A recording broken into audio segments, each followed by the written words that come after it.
Bonjour tout le monde, je suis très content de vous accueillir pour ce webinaire Legals. Au sujet, la thématique du jour, ce sont les mécaniques de financement pour lever des fonds. Quand vous lancez votre startup et que vous cherchez des investisseurs, quelle mécanique choisir? Il y a deux principales mécaniques qu'ont généralement choisi les investisseurs et les entrepreneurs. Ce sont soit des BSR, soit des equity rounds, mais on va en parler en détail aujourd'hui. On va laisser tout le monde se connecter. On va se donner quoi? 20 petites secondes pour ce faire. Je vois qu'il y a un certain nombre de personnes qui se connectent. N'hésitez pas à poster un petit message. Bonjour tout le monde dans le chat. Si vous avez des questions, pareil, rendez ce webinaire le plus interactif possible, que ce soit en posant vos questions dans le chat, que ce soit, il y a aussi un petit onglet questions et réponses. Donc, salut Stéphanie, salut Sonia, c'est très bien de pouvoir partager comme ça un peu vos questions et commentaires, remarques, peu importe. L'idée, c'est de pouvoir ressortir avec un maximum d'éléments concrets, de réponses à vos questions sur ces mécaniques de financement. Comme je l'ai dit, aujourd'hui, la thématique de ce webinaire, on a à peu près une heure ensemble, c'est de parler des différences et des similitudes qui peuvent exister entre la mécanique du BSAR ou la mécanique de l'equity round pour lever des fonds sous forme d'augmentation de capital. On va rentrer un petit peu en détail là-dessus. Je pense que vous envisagez de lever des fonds et vous vous demandez peut-être sur la partie juridique comment ça fonctionne. Pour me présenter aussi, je m'appelle Fauto, je suis country manager France de Siles, donc je suis en charge du développement du marché français pour Silegal. Ça fait 4 ans que j'ai rejoint le projet, qu'on a lancé la France. On est à Station F d'ailleurs en partie avec les équipes. On est une quinzaine, nous, à travailler sur la France, mais sinon en tout, on est 150. 150 principalement au Royaume-Uni et en Irlande. Là où on s'est lancé initialement, Silegal, c'était en 2016. On accompagne maintenant depuis, on a 50 000 startups et investisseurs qui utilisent la plateforme quasi quotidiennement. Et nos équipes sont composées d'experts. Je suis par exemple avocat de formation, ex-entrepreneur. J'ai lancé ma startup il y a un petit moment avant justement de rejoindre Seed Legals et de lancer le marché français. C'est pareil aussi pour d'autres personnes dans l'équipe, qui soient avec un parcours et une formation d'avocat, de juriste ou d'entrepreneur. Et l'idée, c'est de vous accompagner évidemment dans ces démarches, que ce soit comment structurer bien comme il faut les livrables, les supports dont vous avez besoin quand vous allez chercher et trouver des investisseurs, comment pouvoir closer et rédiger la documentation juridique. Pour ce faire, nous, la plateforme vous aide évidemment avec l'aide de l'équipe à se faire. La plateforme permet de générer les documents juridiques. On va voir aussi comment ça peut se faire via ce webinaire. L'idée, vous l'avez compris, c'est de pouvoir vous aider à vous concentrer d'abord vous sur votre business et sur cette partie à côté et ô combien stratégique, d'y voir plus clair et de le faire avec efficacité et en assurance. Voilà pour la présentation rapide. Maintenant, je vais vous et on va ensemble.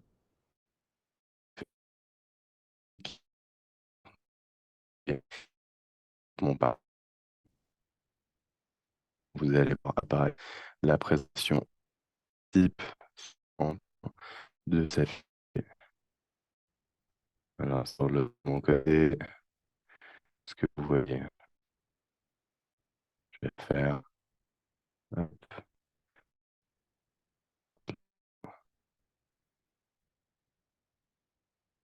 le link. Ça met un peu de temps.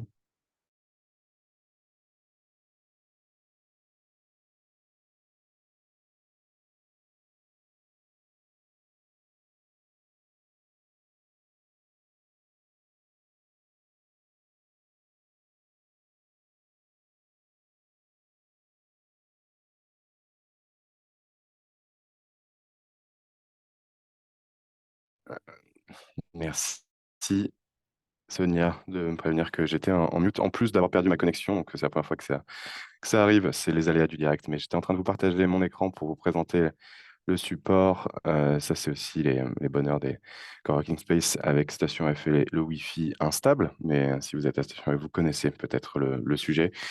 Euh, je pense que vous voyez mon écran. Je me suis mis en partage de connexion. Là, ça devrait être bon. Vous me dites un petit message juste si c'est OK en termes de son, de connexion. Tout est parfait. Merci beaucoup. On va reprendre sur des bonnes bases. Maintenant, super, c'est beaucoup mieux. Et ben, c'est parfait. Merci du coup au partage de connexion et du téléphone. Parfait. Alors, pour commencer, comme je le disais, La levée de fonds, deux mécaniques principales qui existent, qui cohabitent et qui sont utilisées par la majorité des entrepreneurs qui se lancent notamment en early stage. C'est-à-dire pour les premières levées de fonds que vous allez réaliser, que ce soit avec du friends and family, donc des proches, que ce soit avec des business angels ou même que ce soit avec des fonds d'investissement, parce que tous ces différents acteurs peuvent investir, et nous on le voit, hein, avec Legals et les entreprises que nous accompagnons, comme des investisseurs, tous ont déjà investi, que ce soit en augmentation de capital, donc qu'on appelle equity round, ou que ce soit en BSR. Donc aussi, les a priori qu'on peut avoir en disant, ah, mais les fonds d'investissement, ils n'investissent jamais en BSR.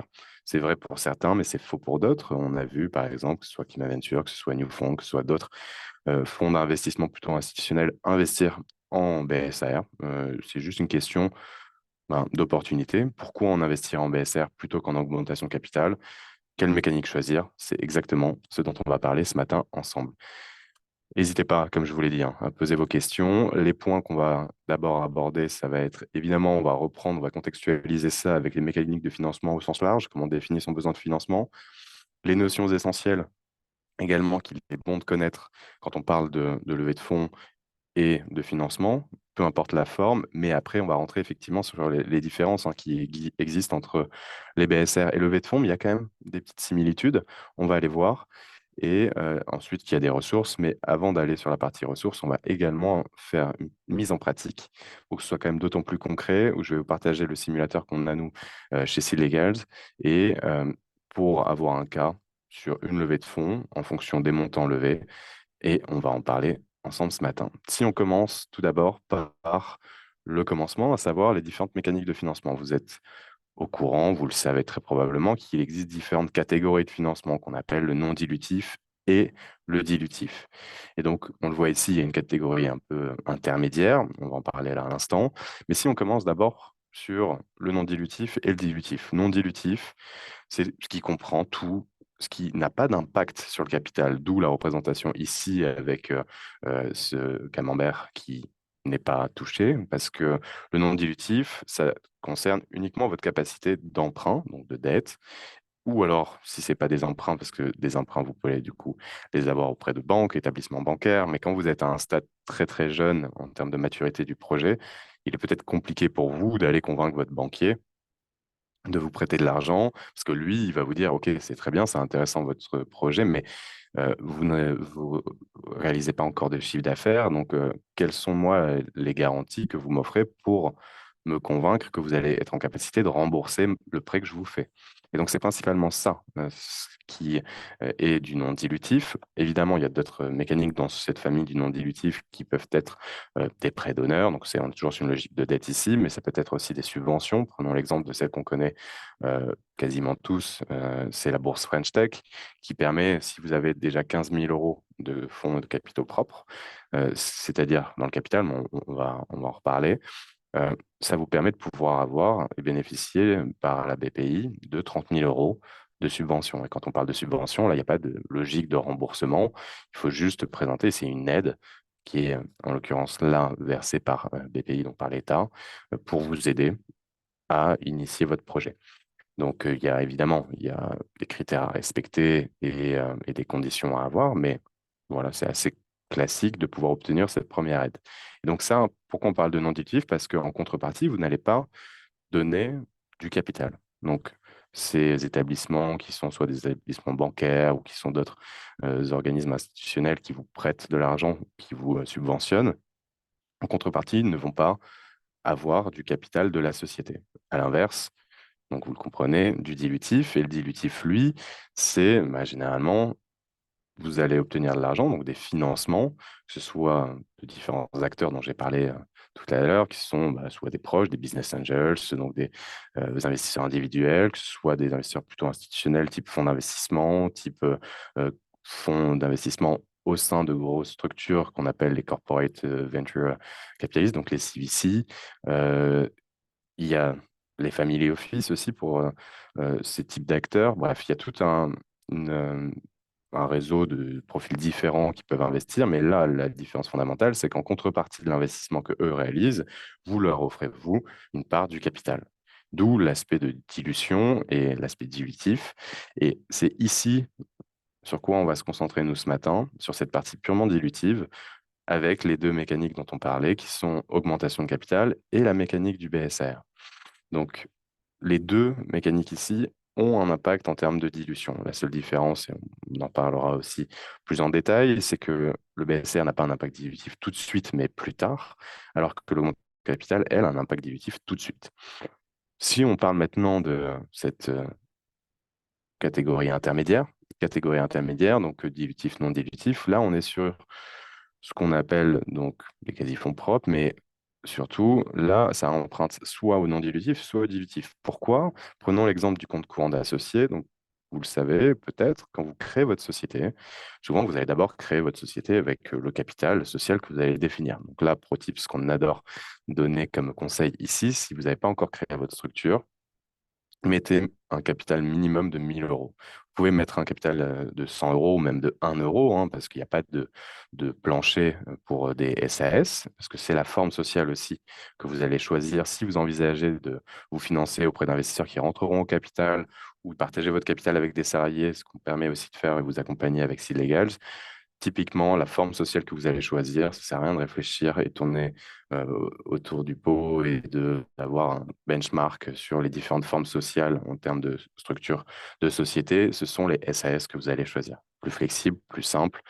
Et c'est typiquement la forme sociale qui est intéressante, en tout cas qui est connue par les investisseurs. Donc, ça ne me posera pas trop de questions. Après, s'il y a des éléments peut-être particuliers, on peut en discuter, mais voilà l'idée. Donc, quand vous allez créer votre société, c'est avec un capital qu'on recommande, comme je l'ai dit, de 1000 euros. Et surtout, la valeur nominale des actions, vous allez choisir comment vous allez répartir votre capital de 1000 euros en combien d'actions. Donc, si c'est 1 euro, bah, c'est 1000 actions de 1 euro. Mais ce qu'on vous recommande de faire, c'est d'avoir une granularité suffisante et donc plus fine de 1 centime par action, ce qui fait que vous avez 100 000 actions. Plus vous avez d'actions, plus vous pouvez bien gérer votre capital. Tout ça pour dire, pour revenir à la catégorie intermédiaire dont je parlais, que le compte courant d'associé, lui, en fait, c'est pas le capital qu'il y a au départ. Le capital de départ, c'est le capital dont on parlait de 1000 euros et de 100 000 actions. Ok. Et donc, quand vous allez créer votre société, vous pouvez aussi prêter de l'argent à la société pour faire face à ses besoins, je sais pas, d'acheter du matériel, d'abonnement ou de dépenses marketing, qu'importe. Plutôt que de mettre tout de suite l'argent dans le capital quand vous créez la structure, mettons ok, 20 000 euros ou 30, 50 000 euros ou 10 000 euros, peu importe. Ce que vous pouvez faire, c'est que vous mettez 1 000 euros de capital et ensuite vous mettez le reste en compte courant d'associé. Ça permet d'être plus flexible sur le remboursement de cet argent. Et là, j'y viens. Donc, ce compte courant d'associé, c'est quoi? C'est tout associé qui a au moins une action dans le capital de la société, qui prête de l'argent à cette société, c'est ce qu'on appelle le compte courant d'associé. Donc, si vous mettez, par exemple, il y a le capital de 1 000 euros, mais vous mettez 10 000 euros en compte courant d'associé, c'est une créance que vous avez sur la société. La société doit vous rembourser ces 10 000 euros à terme.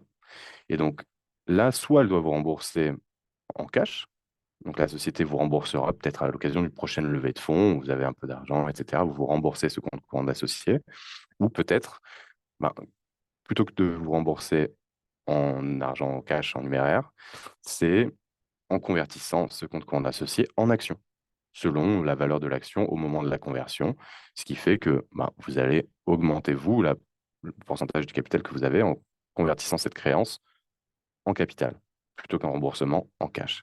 D'où l'aspect hybride, parce que vous l'avez compris.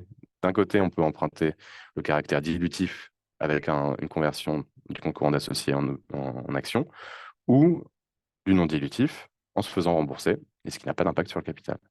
Et ce que je viens d'expliquer là pour le compte courant associé, c'est exactement la même chose pour des obligations convertibles en actions. Ces obligations convertibles en actions, c'est une logique qui emprunte soit au non dilutif, au prêt, et donc il y a des intérêts qui sont fixés, et s'il y a un remboursement, il n'y a pas d'impact en termes de dilution, mais à l'inverse, par principe, et comme son intitulé l'indique, l'obligation convertible, elle, se convertit sur demande et sous réserve des conditions qui sont prévues dans le contrat des obligations convertibles. Et en l'occurrence, s'il y a conversion, il y aura du coup un impact en termes de dilution. Et c'est là où ça se rapproche un peu du contrat de BSR, c'est-à-dire que l'argent, lui, il est investi tout de suite dans le cadre de l'obligation convertible, et il y a une conversion peut-être plus tard.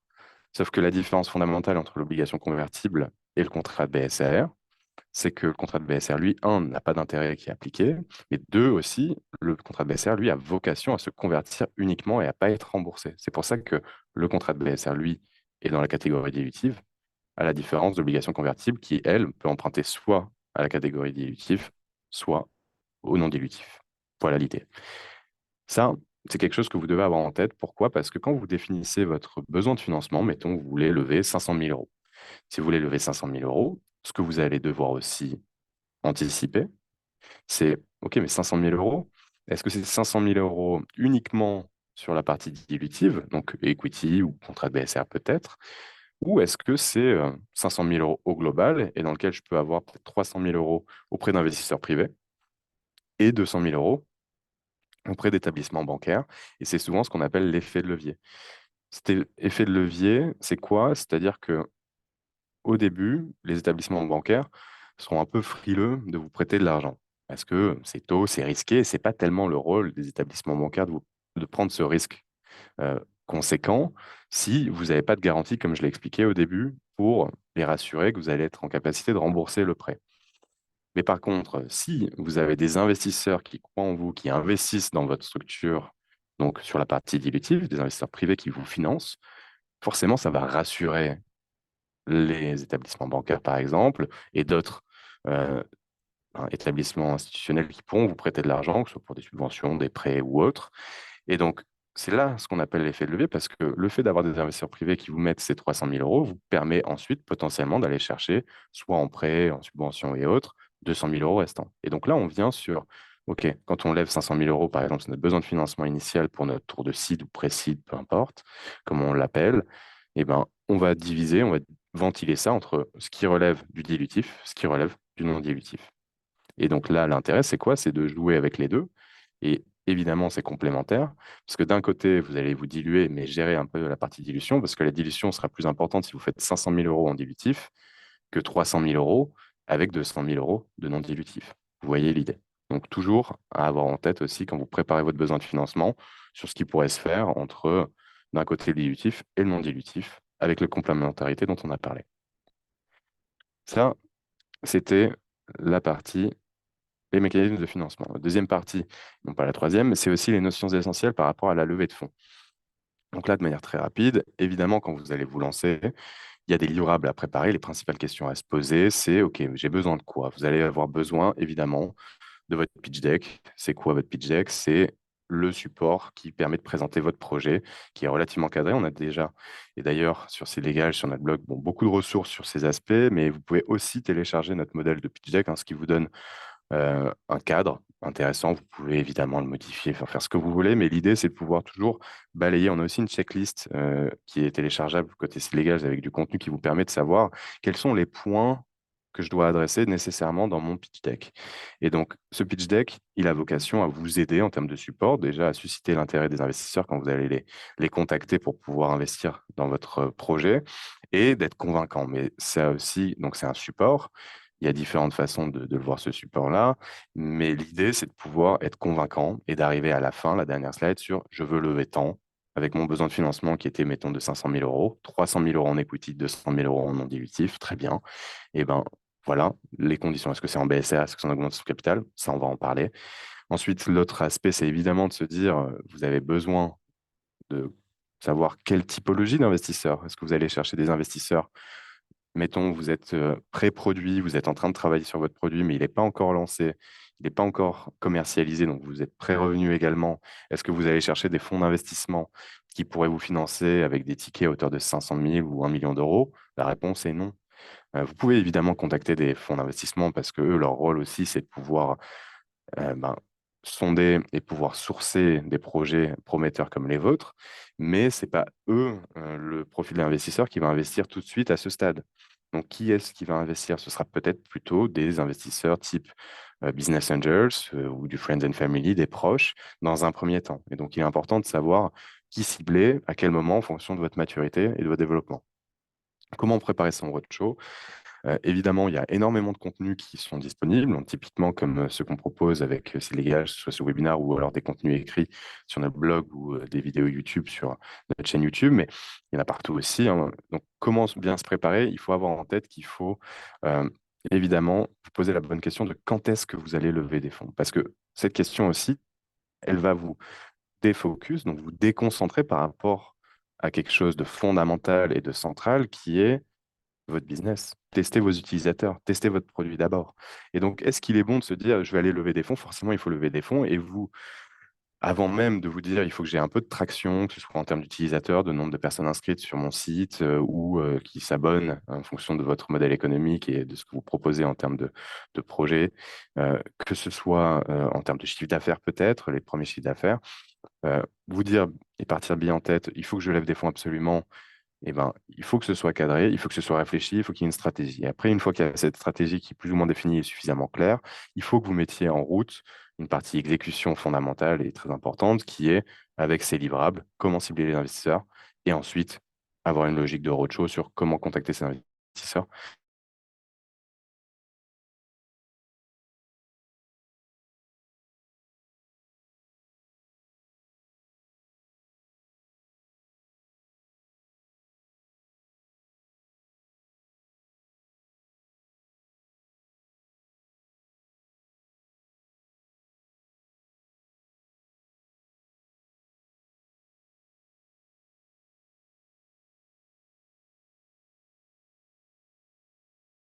Fondateur au début, bah, vous pouvez le mettre dedans. Vous pouvez mettre aussi plus de détails hein, sur votre business plan et sur d'autres éléments. Donc, n'hésitez pas à. Ah, ça, c'est la connexion du téléphone. Désolé pour le son. Et la qualité un peu de la connexion, je pense que c'est revenu. Bon, n'hésitez pas à me dire et on peut avancer. Alors, est-ce que vous m'entendez? Est-ce que c'est OK? Ça a l'air d'être revenu. Parfait. Donc, si on continue sur là, l'échelle des risques qui impactent votre valorisation, donc c'est aussi en lien par rapport à votre maturité, par rapport aux points que vous allez présenter et les points qui vous permettront de pouvoir convaincre des investisseurs. Ce sont ceux-là. Ce sont disruption factors. C'est quoi? C'est quoi? C'est votre facteur différenciant par rapport à la solution que vous proposez, à la problématique que vous adressez avec votre produit, votre service, peu importe. People risk, ça, c'est quoi? Bah, c'est par rapport à l'équipe, la complémentarité de l'équipe. Les deux points ici sont centraux parce qu'au début, ce sont vraiment aussi cette partie, pour le deuxième point qui est l'équipe, c'est l'actif le plus important pour des investisseurs. C'est est-ce que les personnes, donc vous, entrepreneurs, avec vos associés, cofondateurs, cofondatrices, vous êtes complémentaires et en capacité suffisamment, un connaisseur du métier, de suffisamment bon dans l'exécution pour pouvoir ben, réaliser les ambitions qui sont les vôtres avec votre projet. Product Risk, est-ce que justement le produit est quand même suffisamment technique? Est-ce que vous avez la capacité à pouvoir délivrer? Donc il y a un lien avec ça. Aussi, Market Risk, est-ce que réglementairement parlant, peut-être il y a des sujets, est-ce qu'il y a des barrières à l'entrée sur ce marché? Le go-to-market, c'est votre stratégie de comment vous allez adresser la cible. Vous avez une cible en termes de client, quelle est cette cible, quel est ce persona, comment vous envisagez de pouvoir l'adresser, de vendre votre produit ou votre service. Le modèle économique, il peut changer, tout ça peut changer évidemment, mais il faut au moins que ce soit clair pour que ce soit derrière convaincant. Ensuite, les unit economics, c'est-à-dire déjà un peu de traction et aussi comment vous envisagez d'utiliser les fonds, comment vous faites votre business plan sur 3 4 ans. Certains peuvent dire, mais c'est quand même assez bizarre de prévoir un business plan sur 3 4 ans parce que le modèle économique, il n'est pas sûr. Si je change un élément de mon modèle économique, ça va changer complètement le business plan. Certes, ça va évoluer, ce ne sera peut-être pas du tout la même chose, mais c'est clairement quelque chose qu'il faut que vous ayez parce que ça permet en fait de se projeter avec vous. Et effectivement, ça peut changer, ça peut évoluer, mais ça donne au moins l'idée qui est, OK, comment vous vous projetez dans les 3 4 prochaines années? Qu'est-ce que vous envisagez de faire? Est-ce que vous allez respecter ce plan et que le business plan et les unit economics que vous présentez seront cohérents? Si on revoit dans 3 ans, est-ce que c'est ça? Ça a été parfaitement euh, lissé et clair sur ce que vous avez réalisé? Non. Autant vous dire que ça va changer. Il y a très peu de chance, sauf si vraiment vous êtes très doué et donc il peut y avoir une dose de chance et une dose de talent, hein, évidemment, là-dedans, mais vous voyez l'idée. Donc, financial consistency aussi, pareil, c'est dans cette logique entre unit economics, financial consistency, c'est d'être relativement clair, carré et cohérent sur l'aspect financier, le modèle économique, comment vous allez chercher cet argent, comment vous allez vous développer. Et évidemment, ça doit emporter la conviction des investisseurs, les intéresser d'abord et ensuite les convaincre de pouvoir investir dans votre projet. Balance deal terms, ça c'est quoi? C'est-à-dire que quand vous allez négocier, donc que ce soit la valorisation dans le cadre d'un equity round ou alors que ce soit les conditions dans le cadre d'un BSAR, sur le cap, le floor, les décotes dont on va parler, évidemment, il faut que ce soit équilibré. L'idée, c'est pas d'avoir une valorisation trop haute en vous disant, bah super, j'ai eu des investisseurs qui ont accepté cette valorisation alors qu'elle était super haute par rapport à mon niveau de maturité. Peut-être que sur le coup, vous pouvez dire, OK, j'ai fait un bon coup, mais demain, si vous avez peut-être fait ça avec des business angels, peut-être pas forcément très, très avertis sur le monde du capital risque et le monde du venture. Si vous voulez lever des fonds avec des fonds d'investissement qui sont professionnels, dont c'est le métier, autant vous dire que bah, là, vous allez être rattrapé par le fait d'avoir fixé une valorisation trop haute par rapport à votre maturité. Et si vous ne délivrez pas suffisamment de traction pour justifier une valorisation qui peut augmenter, vous pouvez vous retrouver bloqué à ce niveau-là. Donc tout ça pour dire, balance deal terms, il faut avoir des notions équilibrées parce que aussi, les investisseurs qui vont investir dans votre projet, c'est des investisseurs qui vont rester avec vous dans le capital pendant plusieurs années. En moyenne, c'est entre 5 et 7 ans, la capacité de pouvoir monétiser, donc, vendre ses actions quand on est investisseur early stage. Donc, autant vous dire que si vous avez une personne où ça commence sur de mauvais termes et qui est là, qui est dans votre capital, il faudra trouver un moyen de le sortir. Mais comment le sortir? En lui rachetant des actions, à quel prix, etc. Donc, voilà, c'est pas l'idée. On veut des termes équilibrés. Méfiez-vous aussi c'est standard, c'est market practice, parce que disait ça, et il y a autant de market standard et practice d'investisseurs potentiellement dans ce cas de cette négociation. Bon, vous aussi, hein, vous pouvez utiliser cet argument. En tout cas, en passant avec nous, on peut objectiver ça par toutes les données qu'on a sur la plateforme et c'est légal avec les centaines de deals. On peut vous orienter sur cette partie, sur ce qui relève des éléments plus ou moins standards en fonction de ce que vous allez lever en termes de montant, des acteurs en face et vous accompagner dessus. Exit Route, j'en termine là, c'est comment vous allez pouvoir monétiser à terme. Est-ce que vous allez vouloir entrer en bourse, rester indépendant jusqu'à une cotation sur un marché public peut-être? Est-ce que vous envisagez de vous faire acheter par un plus gros acteur qui est, je sais pas, un acteur dans votre secteur ou peut-être faire un LBO avec des fonds de private equity, je ne sais pas. Ou alors peut-être même envisager juste de rester indépendant et de vous rémunérer en termes de dividendes à terme, c'est quand même plus rare.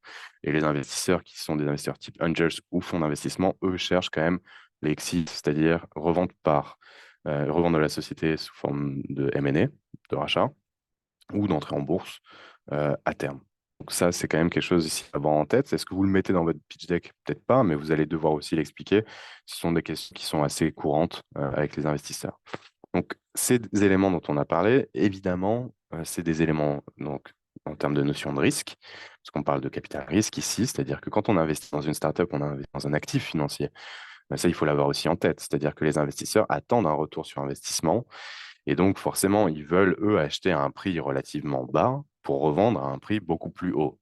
C'est aussi simple que ça à comprendre. Et vous, pareil, quand vous développez votre projet, vous partez de zéro, vous créez quelque chose de la valeur, des emplois évidemment qui ne sont pas que financiers, on est d'accord, hein.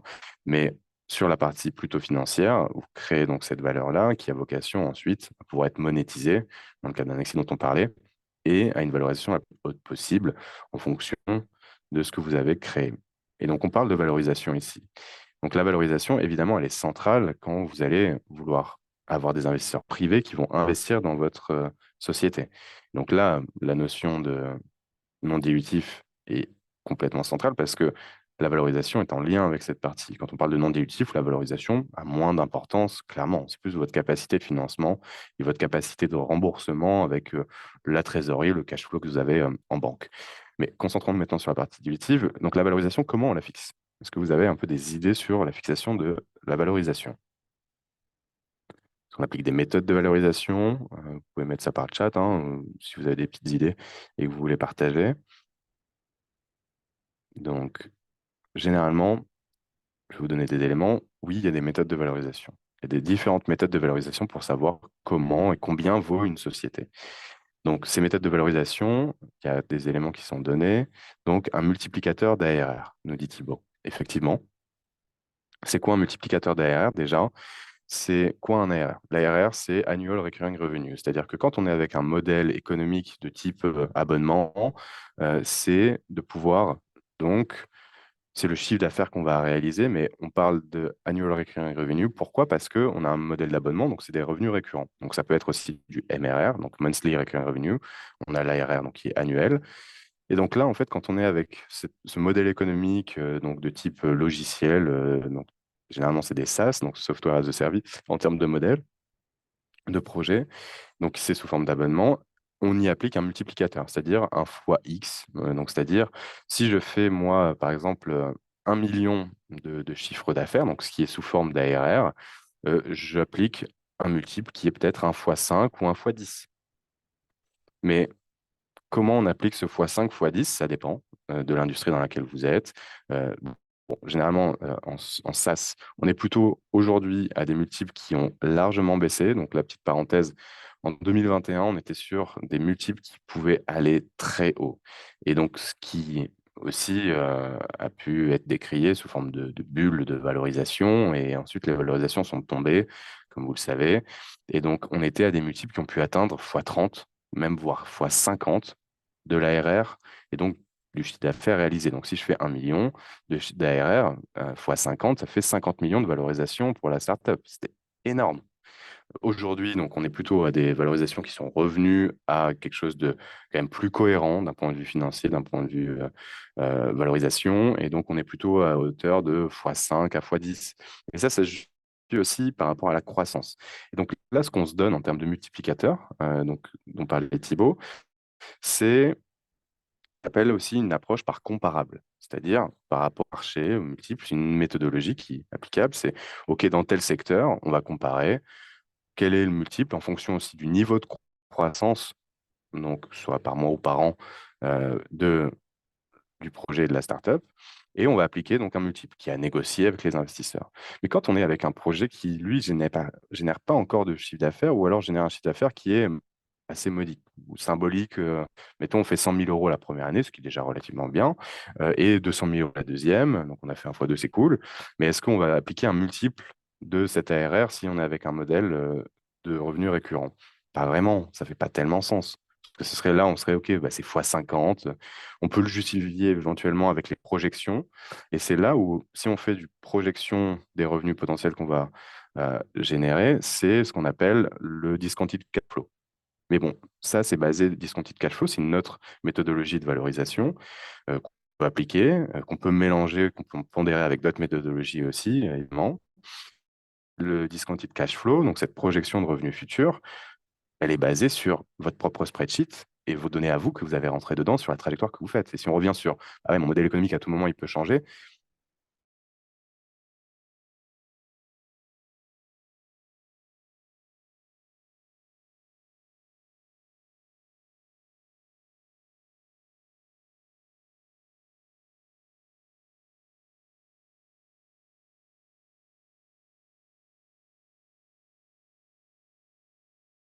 D'autres, on ne va pas toutes les faire, hein.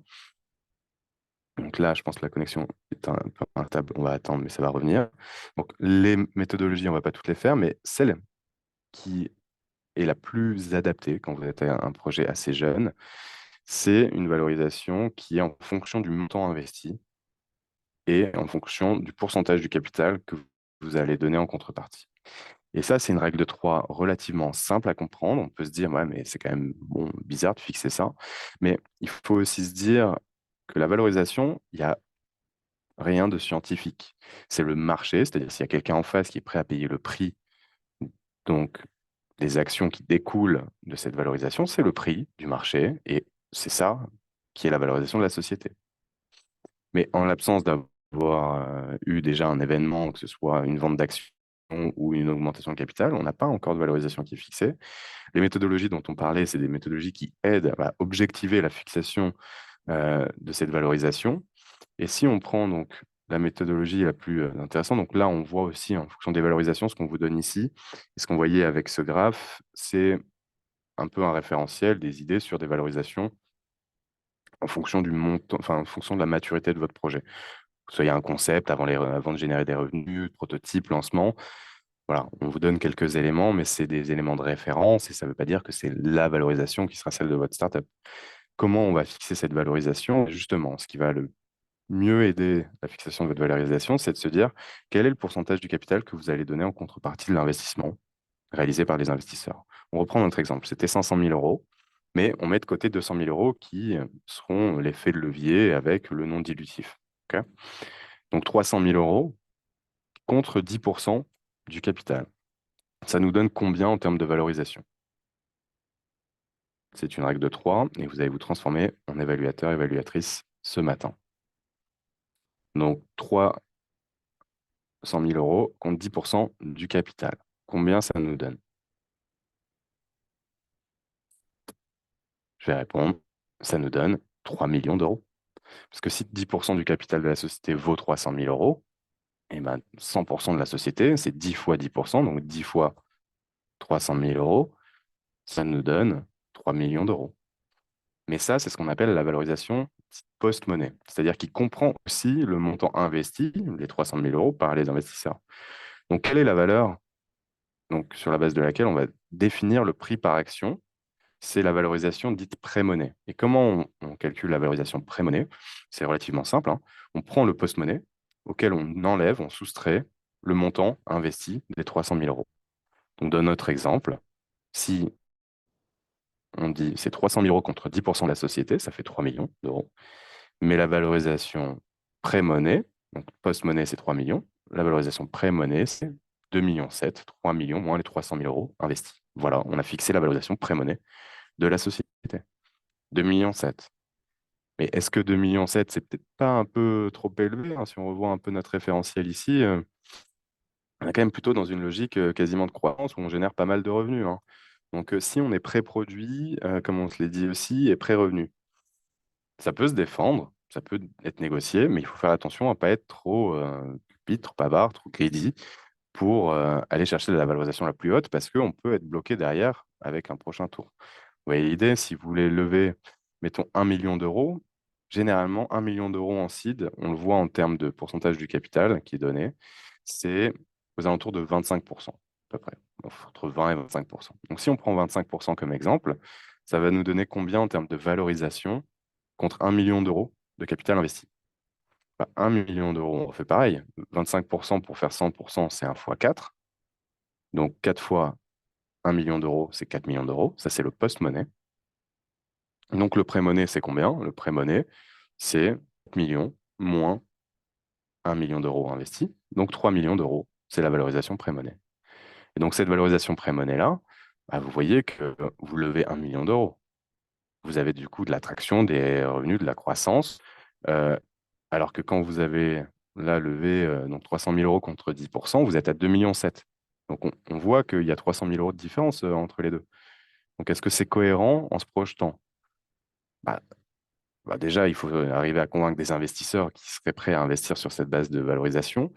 Mais vous voyez un peu l'idée. Et si vous voulez quand même éviter d'avoir une trop forte dilution, parce que si on se dit, si les 300 000 euros, je donne 25% du capital en contrepartie, je refais l'exemple, hein, donc c'est 1 fois 4, donc 4 fois 3, 12, on est sur une valorisation d'1,2 million en post-monnaie, enfin, la valorisation, effectivement, donc post, mais pré-monnaie, c'est du coup 900 000 euros de valorisation.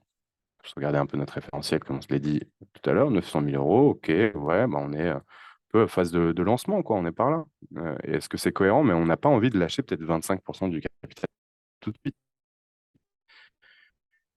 Sachant que là, le montant levé aussi, vous le voyez juste en dessous, généralement, le montant que vous allez avoir, que ce soit dilutif et non dilutif, là pour le coup, ça doit vous servir à tenir au moins, allez, là, il est marqué 12 à 18 mois, mais aujourd'hui, on est plutôt à 18-24 mois.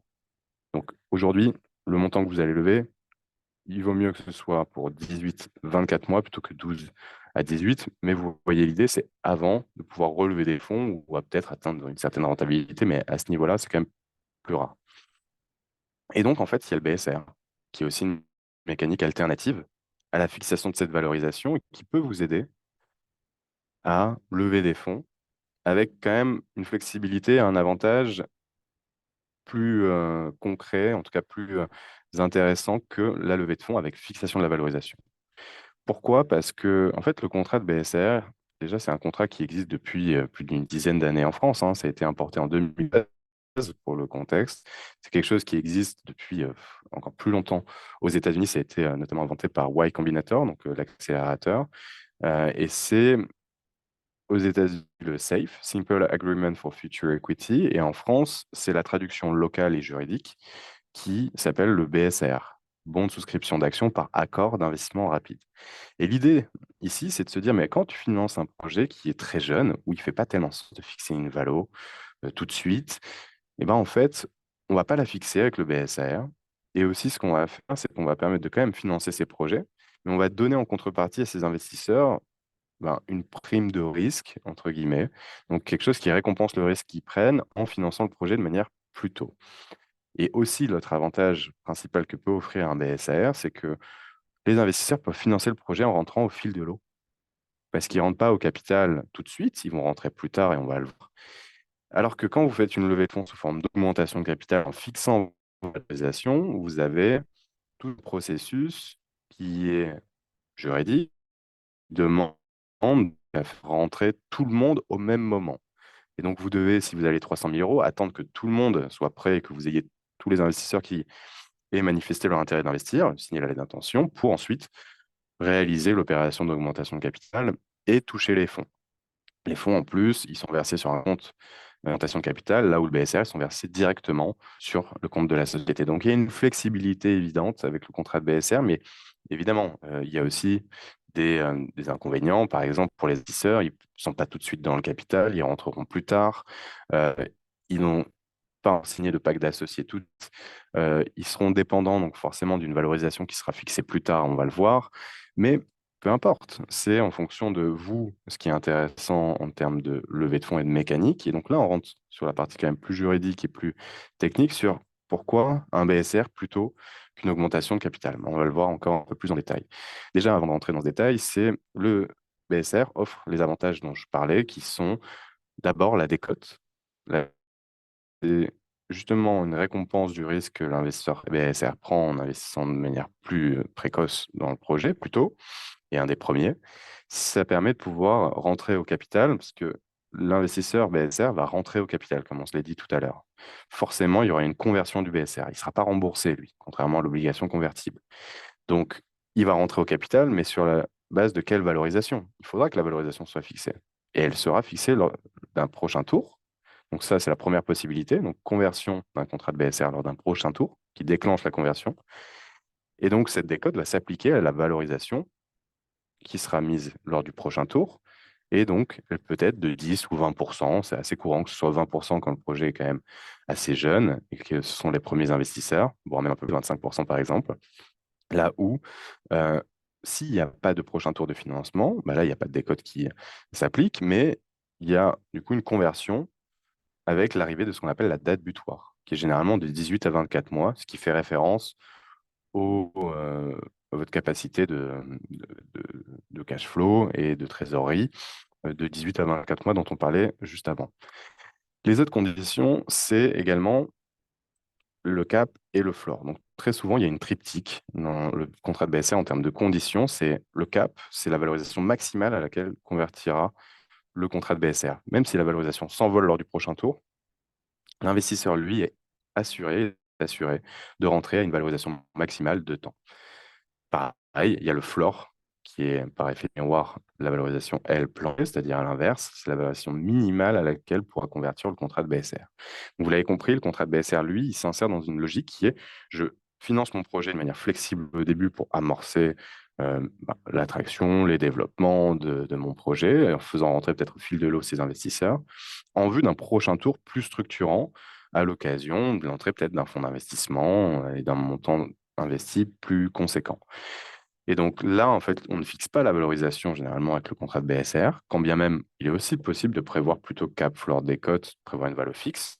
On le prévoit d'ailleurs sur site légal, mais c'est quand même plus rare. Et l'idée ici, vous l'avez compris, c'est de l'encadrer, cette valorisation, en vue d'un prochain tour qui lui fixera la valorisation parce qu'on sera dans, des, dans un cadre qui permet de le faire avec plus de chiffres, avec une maturité du projet un peu plus avancée que celle qu'il était au début. Ça, c'est l'idée.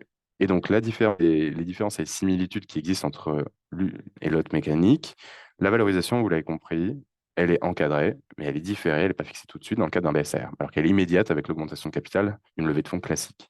La détention des actions par les investisseurs, elle est différée avec le BSR, comme la dilution, donc pour le BSR, alors que c'est immédiat pour l'augmentation de capital, pour la détention des actions et donc pour l'aspect dilutif, ce qui fait sens. Heureusement, la mise à disposition des fonds, elle est immédiate dans les deux cas. Mais la différence, c'est que les fonds, ce que je disais, sont versés d'un côté pour les BSR tout de suite sur le compte courant de la société, là où il faut le verser sur un compte ce qu'on appelle CCAS ou un compte d'augmentation de capital plutôt, auprès d'une banque ou voire d'un notaire, notamment ce que font des néobanques en sous-traitant à des notaires pour ça. Les décisions d'associés, évidemment, ça touche au capital, ça touche à ben, de nouvelles actions qui sont émises, que ce soit tout de suite ou à terme par la conversion des contrats de BSR. Et ben forcément, c'est des décisions qui doivent passer par des décisions d'associés, c'est évident. Et il y a des formalités aussi. Après, quand vous faites une augmentation de capital, vous savez, il faut mettre à jour les statuts, donc votre extrait CABIS parce que le capital a augmenté, donc ce qui est affiché dans votre extrait CABIS, comme vous le savez certainement. Donc c'est immédiat, ces formalités à réaliser auprès du greffe du tribunal de commerce dont relève la société, alors que c'est différé, c'est reporté au moment de la conversion des BSR dans l'autre cas. C'était peut-être un peu théorique tout ça, donc ce qu'on va voir ici, c'est plutôt un simulateur pour voir concrètement, avec les exemples qu'on s'est donnés, quelles seraient ces dilutions. Et je crois que j'ai perdu ma connexion.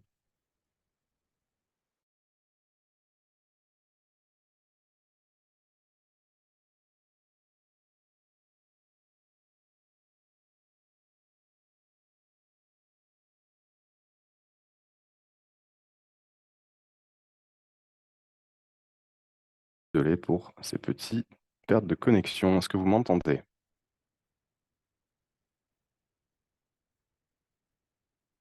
M'entendez-vous? Ok, super, merci Libre. Super, merci tout le monde, Sonia, ça sent impeccable. Super. Donc, ce que je disais, c'est que là, on s'est donné le cadre assez théorique avec les notions clés. C'était le but. Maintenant, avec les 12 minutes qui nous restent, avec les questions que vous pouvez avoir, n'hésitez pas à les poser.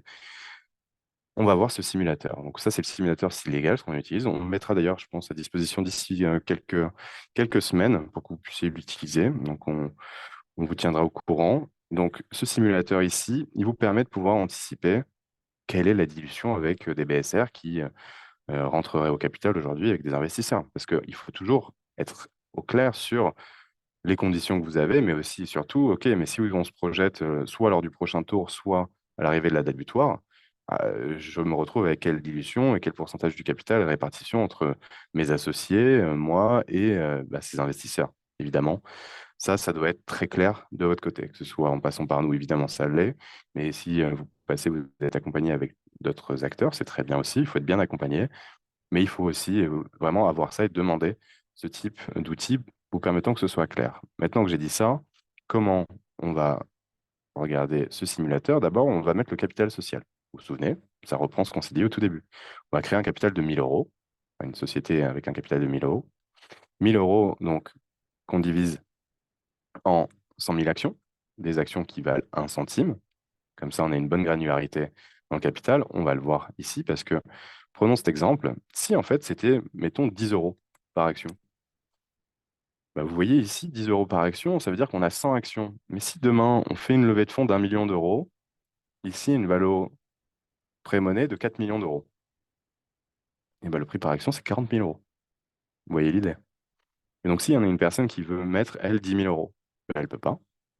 Ou 5 000 euros, c'est pas possible. Même 30 000 euros, c'est pas possible. Parce que le prix d'une action, c'est 40 000 euros. Alors que si on a, donc je prends un exemple assez caricatural, hein, mais si on a, pour le coup, 1 centime de valeur nominale au début quand on crée la société, eh ben là, ça se transforme en 40 euros. Vous voyez la granularité dont je parlais et l'importance d'avoir, du coup, un certain nombre d'actions qui composent votre capital. C'est notamment pour ça, pour le prix par action. Et donc, si vous avez des investisseurs qui sont pas prêts à mettre des tickets trop gros, donc vous avez des parts trop importantes avec un prix trop important, eh ben, on peut, si vous avez par exemple les 10 euros au début dont on parlait, c'est pas grave, hein. Ça se résout très simplement. C'est ce qu'on appelle une division de la valeur nominale qu'on fait d'ailleurs avec Silegals et l'équipe et on vous accompagne juste pour, on passe de 10 euros à 1 centime par action. Ça ne change rien en termes de pourcentage du capital et de répartition, c'est la même chose. C'est juste qu'on va augmenter le nombre d'actions qui sont dans le capital et en l'occurrence, voilà. Avec 40 euros, c'est quand même mieux. Et de granularité, c'est aussi important quand vous partagez votre capital avec vos salariés. Est-ce que vous voulez donner, par exemple, 0,10% à telle personne? Il faut pouvoir le faire avec des parts qui ne sont pas trop grosses, compte tenu de la valeur nominal. Parenthèse fermée, maintenant, on passe à la suite. La suite, c'est quoi? Bah, c'est ces fameux 300 000 euros d'investissement en BSR. Et cet investissement, ah, comment on va fixer le cap? Comment on va fixer le floor? Comment on va fixer la valorisation à la date butoir et la décote? Et bien là, l'idée, d'abord, ici, souvent, ce qu'on fait, c'est on commence par se projeter. Pourquoi on commence par se projeter? Parce que, comme on se l'est dit, le contrat de BSR, par principe et définition, il a vocation à se projeter lors d'un prochain tour ou, si ce n'est pas un prochain tour, c'est à l'occasion bah, de la conversion à une date butoir.